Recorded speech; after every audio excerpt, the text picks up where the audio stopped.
You're probably watching this video because your dog does not come to you when you call them. All right, if you want your dog to come to you when called, this video is for you. So today I'm gonna show you everything you need to know to be able to recall your dog. A recall is super important, especially if you wanna have off-leash freedom with your dog. And who knows, you might need this in a life-saving situation. But before we get started, there's gonna be things that you are definitely gonna need. So the first thing you need to choose a word that you're not gonna overuse. So a lot of people, they wanna use the dog's name for their recall, which is perfectly fine. I like doing that because I have multiple dogs, but you have to make sure that you're not always saying their name over and over at home because you're gonna water down the meaning of the word. You wanna pick a word that you're only gonna use for recall so it means a lot to the dog. And then the next thing that you're going to need one regular 5 to 6 foot leash, one long leash, maybe 15 to 30 feet. You wanna make sure that you have rewards for your dog too. So for your rewards, it could be food, it could be toys, but make sure to use something that your dog wants in that situation. So if you're at home, you could be using kibble. If you're outside, you could use a high value treat. The first thing that your dog needs to be able to do is actually take the rewards in your given environment first.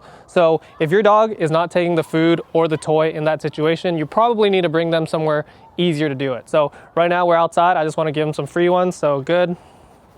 Right, food check, he's good. So now we can start teaching him the recall. So right now, I'm just gonna move around a little bit. The way I'm gonna teach him is I'm gonna show him the movement and the action first before adding the verbal on there.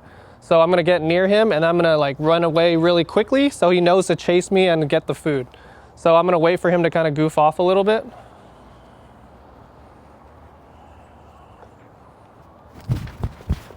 Good. Right, so I didn't say anything to him, I just enticed him with my movement. Good.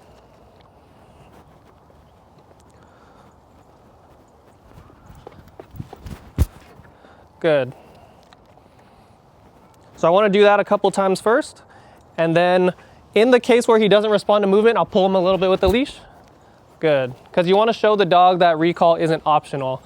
They have to do it every time, and in the beginning you have to enforce it until they really have a good understanding of it. He does not know C-O-M-E, so the way that I'm gonna add the verbal is I'm gonna say it first, then do exactly what I just did. So I'm gonna say the word, then run away from him, and then when he comes up to me, I'm gonna reward him. And that's how we're gonna pair the verbal to the action. So I'm gonna walk around a little bit too, so he's a little off guard.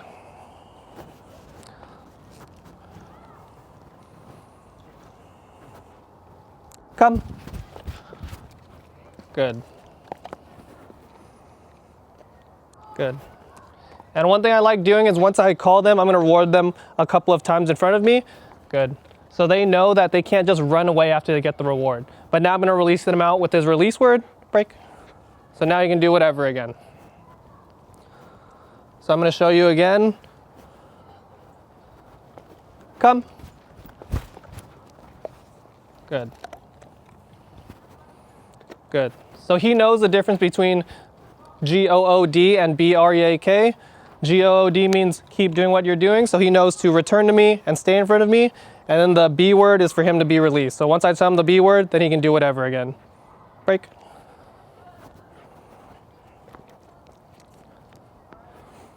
So we're gonna do run it back again.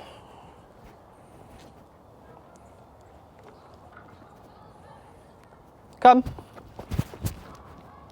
Good.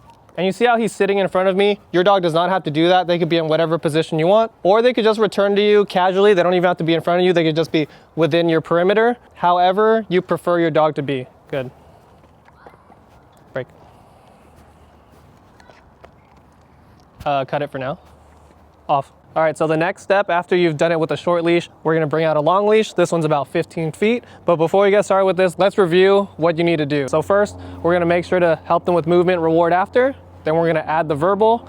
And in the case where your dog doesn't come back right away or they ignore you, you're gonna reel them in with the leash so they know it's not optional. So we're doing the exact same thing here, but with the long leash, and then I'm just gonna show you how to do it. Then we'll show you with the dog that I've never done it with before. So right now we have him on a long leash. I really don't care what he does. I'm gonna just make sure I enforce the rules of the recall. All right, so he's over there. Come. Good. Good. Free. So free is his other release word where it doesn't come with a reward. So I'm just using that one so he doesn't expect a treat after I release him out. So I want him to actually go sniff around, right? So the way to have a good recall too is you want to practice where your dog's a little distracted, because that'll be more realistic. Come. Good. Good. Free. All right, so now we're gonna give a little more distance. He's pretty focused right now because obviously we just did this. He knows what to expect. But in the case where they don't come, you have to make sure you reel them in with the leash. And with the long leash, you're gonna make sure that you have to really reel it in, because this is much longer and it's going to take a while before he feels the contact from the leash. Obviously it's very easy with the long leash once he's already warmed up with the short leash. So let me go grab a different dog and we're going to show you what this will look like with a dog that I've never done this with. We have Mr. Dino here. I've never done this with him, so we'll see how he does. We're starting with the short leash, and then we're going to go through those same 5 steps again with a dog that has no recall background and very minimal exposure training. So I don't even know if he'll be able to take a treat right now. So let's check him out, right? We want to make sure they can take a reward, so this is more fun for them. I'm going to try to give him one. Okay, he took it. Great. So now we're going to go back to doing what we're doing. All I'm going to do, walk around, let him kind of explore a little bit. And the moment he's not looking at me is when I'm going to call him. Or not call him, but show him. Wow, I was expecting you to do really bad. Now you're not.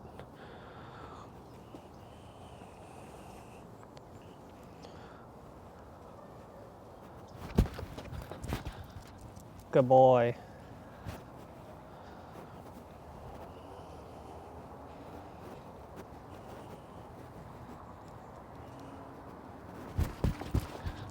Good boy.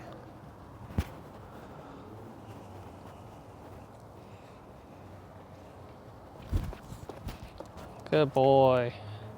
So as you can tell, movement is enough to get his attention and for him to come towards me. So now we'll add the verbal to it. For him, we're just gonna use his name for now.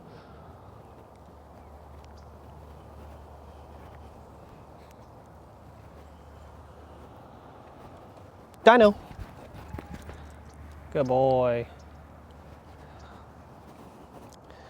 And since he's a beginner at this, I'm just gonna pay for him once he comes up to me, and then we're gonna reset. I'm not gonna pay too much in front of me yet.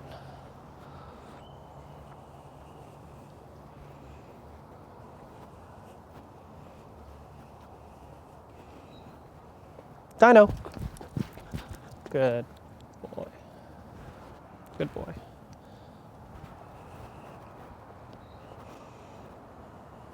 Dino. Good boy. Very similar, very simple, just like the first one. So all I'm gonna do, I'm gonna put him on a long leash, and then we're gonna see how he does with that. All right, so now he has more freedom. Let's see what he does. He is scared of a lot of things, so I don't know what he's gonna do. I think he's scared to walk over that leash. So I'm gonna give him some space, give him a little bit of time so he's a little more invested in everything else instead of me. All right, perfect. See how he's sniffing around, so I'm gonna go close. Dino. Good boy. Right, I didn't even have to pull the leash. I just had to have him hear it and use my movement to help him. But in the case where he was sniffing that crack really like strongly, then I would pull him out with the leash.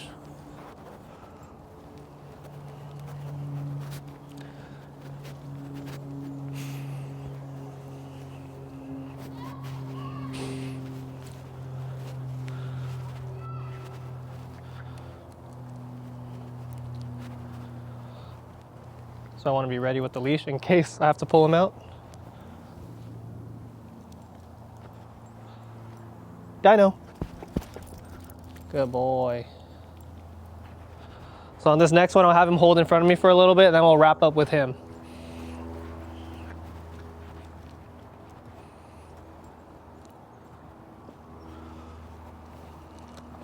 So let's try to give him a lot of distance now. We'll do it a little riskier where I'm not going to be able to pull the leash.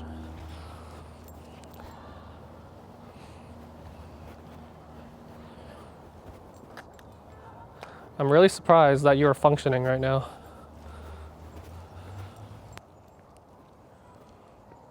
So if you ever start training your dog the recall and they start doing this where they're just following you around and staring at you, this is a sign for you to wait for them to be more distracted, because if I call him while he's just staring at me, he's just gonna keep expecting it, and that's not what's gonna happen in a real life situation. A real life situation, your dog is somewhere super far away, maybe they found a pizza in the bushes or something like that. Recalling them while they're just sitting and waiting is not gonna be realistic, and it's not gonna be as good of practice versus you calling them out of that distraction.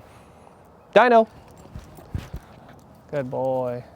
So we're just gonna wrap up there, and then we'll go over how to build on top of this, and then go ahead and try it on your own. All right, so once you've practiced this a lot in a familiar setting for your dog, the way to make it really good is to make sure you gradually add difficulty. So you start them somewhere easy, like indoors, then backyard, then front yard, then around your neighborhood, then maybe at an empty park, then where it's more stimulating, like a plaza or a park with more people and dogs. As you keep building that up slowly, that's how your dog gets really good in all places. The biggest factor for dogs on why they don't recall is usually because they're distracted with something. So while you're practicing this in an easier environment, you want to make sure you're doing a lot of exposure training with your dog too, bringing them to a lot of places, carrying rewards with you, making sure that them going out with you is an experience between you and them, and that you don't let them greet random people or random dogs, because as they greet more random people and dogs, they're going to seek more attention from people and dogs, and that's going to be another factor that distracts them out in public. So you want to make sure that your dog is properly socialized, as in